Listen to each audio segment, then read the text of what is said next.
અને કેન્દ્રમાં ડીજી અને સચિવ પદ માટેની યાદી તૈયાર થઈ ગઈ। 1996ની બેચના 32 આઈપીએસનું એડીજી પેનલમાં નામ।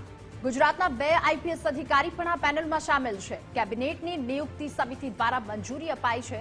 ડીજી અને એડીજી સમકક્ષ પદ માટે પેનલમાં તૈયાર છે નામ। આઈપીએસ નરસિમ્હા કોમર અને જીએસ મલિકનું નામ પણ સામેલ છે। નિકુંજ પાસેથી વધુ માહિતી મેળવીશું। નિકુંજ, ડીજી અને સચિવ પદ માટેની યાદી તૈયાર થઈ ચૂકી છે।